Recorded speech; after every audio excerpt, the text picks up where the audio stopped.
Welcome back. I'm Enigmius, Orcs Must Die 2, Episode 2. We're continuing our lighthearted romp through the first 5 maps of the game. For those of you who are kind of curious what's going on, what is this game, give you an opportunity to see what it's all about. In a low-impact sort of environment, we're not going to throw a bunch of craziness at you, and we're going to save the strategy and the detailed talk for later on. So with that in mind, we're going to do the second map today. This one is called Tunnels. You can see I've got my score for the leaderboards is 857 out of however many tens of thousands of people, with a score of 156,839. Now that's significant, more the score than the ranking, because when you see what we end up with at the end of the map, it might make something a little bit more clear. And I don't want to get too much into that now. We're just going to dive in, and we're going to kill some orcs. Hey, look! Another rift opened up. I thought I closed all those. Where are we? What are these tunnels? We're in the Dwarven Mines. It's where I work. You're a miner now? Not like I had an in-demand skill set beyond the whole kill orcs, cast spells thing.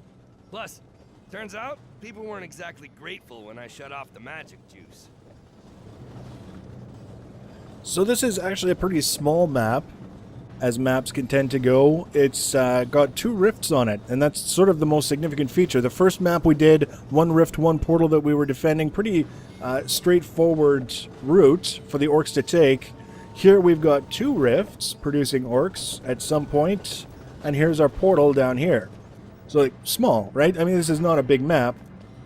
We've got 3 different ramps coming down from this area up here, and then down there, you can actually knock the orcs down into that particular area, either accidentally or by choice, and then put traps on the walls and things of that nature to kind of whittle away at them. I've actually tried that on purpose before, specifically knocking them down there. It didn't really work out so well, but we're going to keep it simple. We're going to adjust our loadout a little bit. I want to get rid of the... what do I want to get rid of? Brimstone. And the only reason why I want to get rid of Brimstone is because I want to bring in the wall trap, the grinder, that just makes a mess out of everything. It's glorious, and we're going to give the orcs no choice but to say hello to the grinder by using these barricades to push them over. And then, what can we do? There's not really much point slowing them before they get to the grinder, because the grinder goes by how many orcs it chews up. Unlike other traps where the trap fires and then there's a period of time where it's resetting. So we can focus on what happens after the grinder, the post-grinder abuse. A legless orc is such a tragedy. So that if any orcs do manage to get past the grinder, they won't have a necessarily easy time of making it down to the portal. That's actually pretty vicious. So we're gonna... The one thing you'll notice is I'm pretty much broke now. I have 100 gold. Let's begin. And we're bringing the orcs. The other thing is I'm using this Bone Amulet for my weapon. Last time I had a crossbow. This time I've got the Bone Amulet. And I chose this for a couple of reasons. One, it's fun as hell.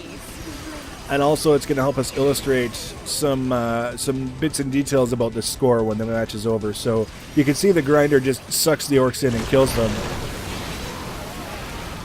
And then eventually it will jam up, and you saw basically it stopped doing anything at all. Now it's working again.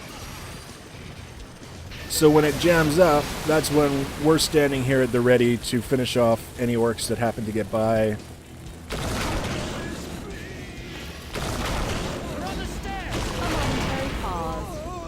Alright, so I don't think we have enough to do barricades, 2 barricades, and the grinder.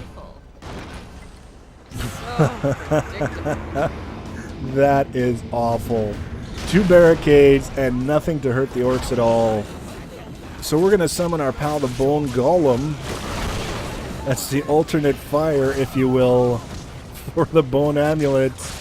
And he's going to do kind of what the decoy was doing in the last episode, only in this case, the Golem actually does a little damage to the orcs as well. Now the downside is he can be killed, and he will also kind of fall over dead on his own after something like 60 seconds. There he goes. So that could have gone a lot worse. We're going to get a grinder and we're going to get some spikes. That's the best we can do. So now we've got both rifts going. So we have to kind of make sure that we're minding our P's and Q's. This always works better when you've got multiple sources, if you've got a really good kill zone managing one side, so that you really only have to watch one side and kind of every once in a while check on the other. You can see here, those guys are getting the crap kicked out of them. Which means every once in a while I just come over here, make sure that our traps aren't overwhelmed. And then we can kind of peek back over here. You can see this guy got through and he quickly obliterated. See, how can you not like that? That's just like everything you ever wanted in a game. Bits and pieces of bad guys flying all over the damn place. I think we're gonna go with... Now see, this where it says G unleash the horde is like the rest wave. Where it's so easy to forget that you're on the clock and you just keep humming and hawing over what you want to do. See, those guys got chewed up. Just literally chewed up by the grinder. We're going to see some earth elementals this wave. There. I hear when you kill them, you just make more. So we So much wonderful death. we actually handled that fairly well. Now the downside to the Bone Amulet, in case I haven't mentioned it already, is that it does tend to use a large amount of mana. It's not just that it uses mana, it's if you're not careful, if you're missing or if you're just kind of hitting one orc at a time, it's a really awful weapon. If you can line up multiple orcs, it's actually really, really potent and also a hell of a lot of fun. So we're going to get another wave here momentarily. Really, at this point, it's kind of like, what can you really do aside from just stack damage? Which I'm fine with. It's not hurting my feelings. Since we missed a flame bent, here we just put a little bit of extra acid there. Those guys just kind of dissolved. How many was that? Excellent.